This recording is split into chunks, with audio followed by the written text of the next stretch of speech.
Today I want to take a look at how to use T-SQL and direct SQL queries to report on the largest files across content databases.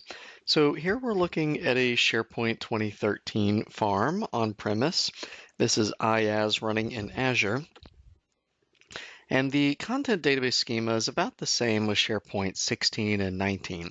So these same SQL queries could be used on a content database in 13, 16, or 19. And here we're looking at a standard team site.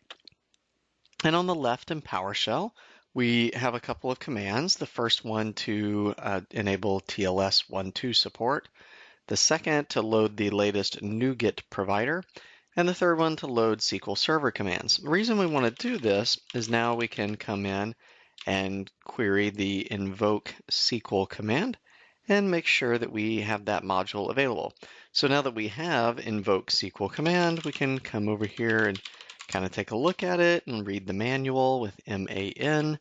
There's the manual, tells us a little bit about the command. In the background, I have a SQL file at the ready.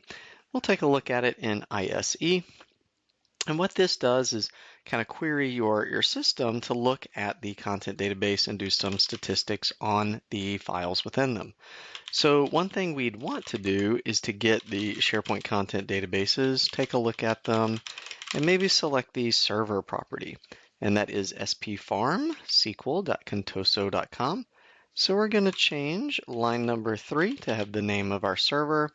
And the rest of these queries are going to look inside the content database, pick out some of the different file sizes, and put the results into a temp DB, part of the temp databases in SQL. So we'll go ahead and kick up this PowerShell and let it generate the report. It runs pretty quickly, and here you can see it ran through admin, content, regular content. It found which ones were SharePoint content databases and went to generate the report tables on the SQL side. Now this particular farm is a brand new Contoso Hello World farm, doesn't have a whole lot of data. On the SQL side, looking at the content database, we have Microsoft default sort of files, ASPX and JavaScript and images. And if we were to browse up to the System Databases folder, underneath Temp DB, we see all docs size info.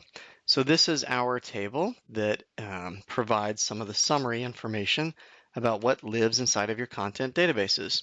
In this particular example, we have 2 content databases, and it wasn't able to glean a lot of data about the types of information uploaded, partly because it's all Microsoft default. There's not really any user information added yet.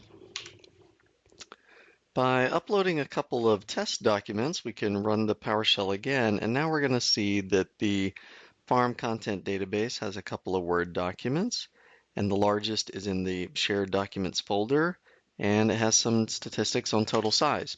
If we come back over to SQL Server and refresh our query, we'll see the same thing with a total size, average size, number of files, what the largest file name is, what the date of that largest file is, and really kind of looking for, what those storage statistics look like as far as largest and average file size.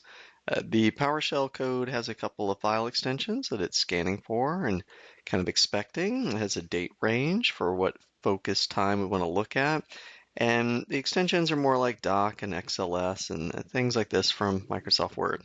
So it is possible to query all of SharePoint's content databases using the command line, kind of lean and efficient, and then save the results of that query over into SQL's temp DB, which is part of the system databases. Kind of gives us a place to store aggregates and hold the results of a table, a little bit more sophisticated than a CSV flat text, something that might support queries or long timeline references. And appreciate the time. Thanks for watching.